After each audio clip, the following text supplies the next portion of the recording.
I've been in situations where all the papers, all the documents from all the professionals weren't giving us what we were looking for. But then just one testimony from an LSA saved a child. And this is very, very important for you to know, because sometimes your job just requires so much ongoing day-to-day logistics, practice, you're just drained.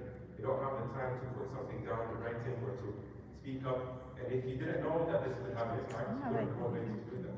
But I'm telling you today that I've seen situations more than once where a child was going to get mistreated by the system, and then just the voice of an LSA, the voice of a therapist, the voice of someone who just worked with the child so closely, helped change the direction and the view of those in power, those in government office, to find the best solution for this child. Because we don't see these children. I've worked with thousands of parents, and I've never actually met most of their children. I go by what I get in terms of the papers, in terms of documentation. And you just try and do things at the best of your ability. Sometimes you need to hear the voices and the stories from those like yourselves here today.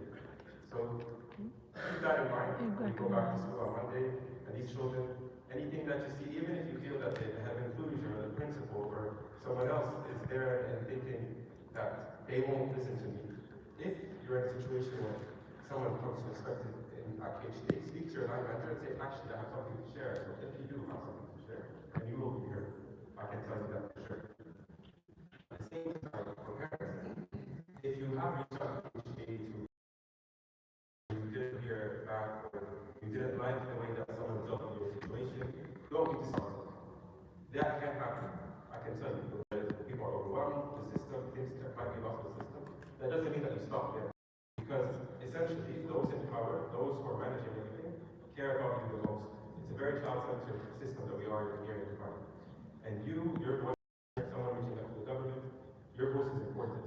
So repeat your point once, twice, 3 times. I've seen parents coming back 4, 5, 6 times until they got what they need. And you will get it. Don't be disheartened.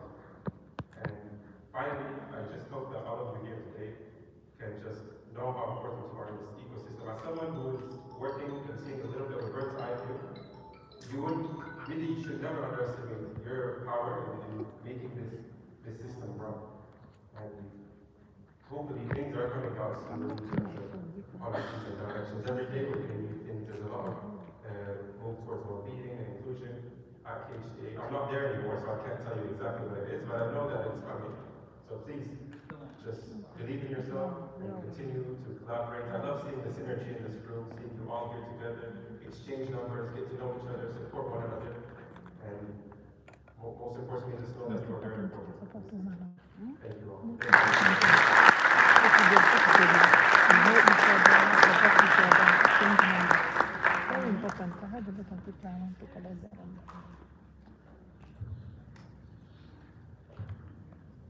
One child, one redirection, one echo, one parent, one therapist, and it builds a community where there is growth, there is development.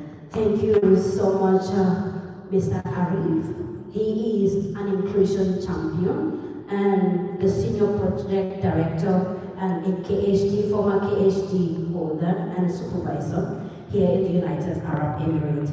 At this point in time, I'm going to be inviting another person who goes with his name. He is no other person than the CEO, the director of clinical, and of course, Senat Village, one of our proud sponsors once more.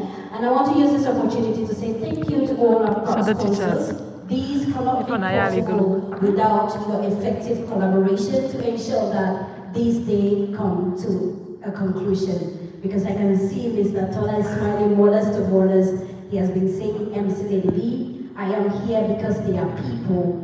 A man's worth is measured by the number of people who stand by him. At this point in time, I'll be inviting Mr. Muhammad Sanat. He is the regional clinical director of Senat Village. Please give a round of applause.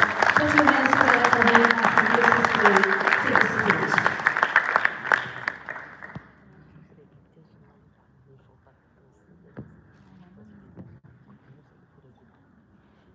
Hello everyone. It's good to see everyone here. Thank you for coming to share with us your time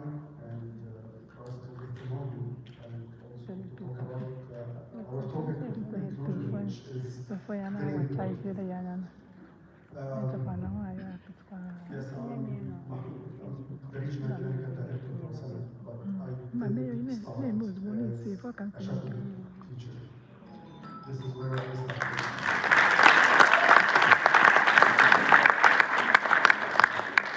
And similar to my colleague Mr. Mahmoud here also, I grew up in UAE. I had my primary school here, my middle school as well. So I have seen the growth in terms of inclusion and how inclusion has improved over the years in the country here. And definitely I know that there is a national agenda for improving the circumstances and the policies and the procedures when it comes to the inclusive education in general. Today I came to you to talk about supporting shadow teachers in inclusive mainstream schools or classrooms. What brought this topic is mainly while I was writing the presentation, I referred back to my notes during the time when I was a shadow teacher. Because many of the things that I was talking to myself about during the time, if we did this, actually, that would be better. If we help the students in that way, things are going to be faster. So mainly, those notes help me to write the presentation. We are going to talk about the critical role of a shadow teacher, the collaborative ecosystem, building expertise in the field, sustaining well-being of the shadow teachers, because I think you would agree with me that sometimes it's really hard, right? And we're going to talk about the classroom teachers as partners, inclusion department inside the school, and navigating the challenges that we experience. Total things down, right? So let's start with the critical role of shadow teacher. Before we go there, I Critical role of shadow want teachers. to know that similar to my colleague Mr. Mahmoud, he was talking about your role and how one thing that you can say that can actually make the difference in the child's life, in his performance, in his capabilities and potential as well.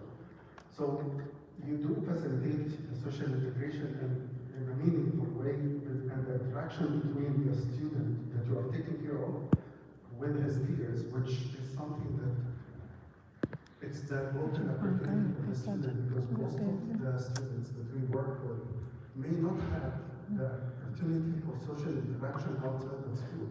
So you do facilitate that interaction and give them the opportunity to learn. You also support the academic progress through the differentiated instruction and adaptation. You know what is being taught, and you know also how to simplify it.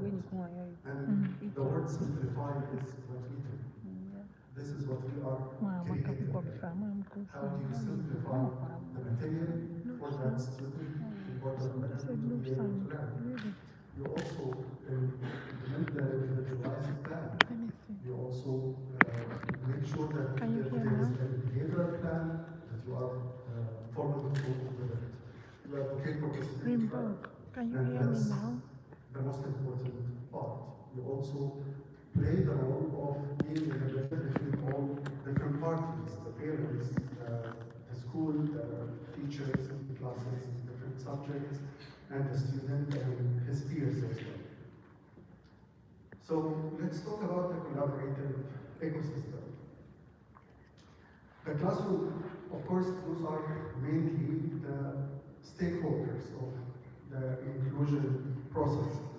So we have the classroom teachers, we have the inclusion department in the school, if the school has one.